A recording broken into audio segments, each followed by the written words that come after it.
النهارده ان شاء الله هنشوف الكنز اللي بيبقى موجود في البيت وبنرميه في الزباله ومنستعملهوش والمحلات كلها بتستعمله. احنا هنستعمله ونعمل منه اجمل عصير. شايفين القشر ده هو بيبقى كنز في البيت. القشر بتاع المانجا بعد ما بتجيب المانجا وتخزنيها او تاكليها انت واولادك ما ترميش القشر بتاعك. طبعا احنا بنبقى غاسلينه غسله كويسه. هنعمل منه اجمل كوبايتين عصير زي ما انتم شايفين كده اهو وسميك وحلو خالص. انا عملت بالقشر عملت شفشف كامل اهو عصير وتجيل، وعملت صبيت منه الكوبايتين دول اهو زي ما انتم شايفين. الكميه دي انا بدل ما ارميهم راح اعمل بيهم اجمل كوبايه عصير، وهندخل الفيديو ونشوف العصير ده عملناه ازاي. السلام عليكم ورحمه الله وبركاته، معاكم اسرار ست البيت. النهارده ان شاء الله هنكمل سلسله تخزين المانجا لرمضان. احنا خزنا المانجا، دلوقتي هنشوف القشر بتاع المانجا هنعمل فيه ايه.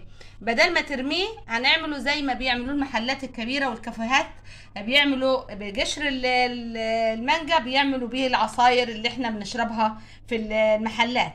بيقشروا المانجا بالشكل ده هو زي ما انتم شايفين كده. المانجا بتاعتنا دي بتبقى كده، وبعد كده يقشروها وياخدوا منها اللحم بتاعها. بيستعملوه في حاجات تاني برضو، اذا كان محل كبير بيستعملوه في الحلويات او بيستعملوه في تزيين المشروبات بتاعتهم، والقشر هو اللي بيعملوه عصير. هنشوف الكنز بتاعنا اللي في البيت اللي احنا دايما بنرموه بنعمل بيه ايه. هنعمل بيه العصير، عصير المانجا بتاع المحلات. معايا هنا شفشف الخلاط، واحط فيه السكر، عايزه تحطي عسل حطي، وهحط قشر المانجا طبعا غاسلينه غسله كويسه اهو بالطريقه دي اهي.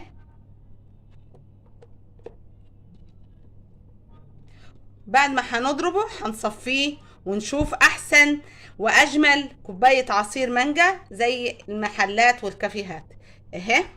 واحط عليها شويه ميه عشان بس الخلاط يشتغل معايا. عايزه تحطي تلج حطي، هي الميه اللي تحت دي ميه ساقعه. وهضربها وبعد كده نرجع نشوفها مع بعض. ادي اهو عصرناه اهو زي ما انتم شايفين. وبعد كده هنصفيه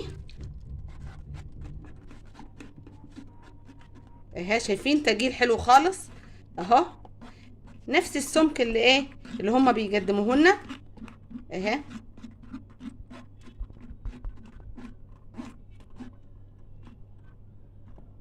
بس اصفيه كويس كده اهو.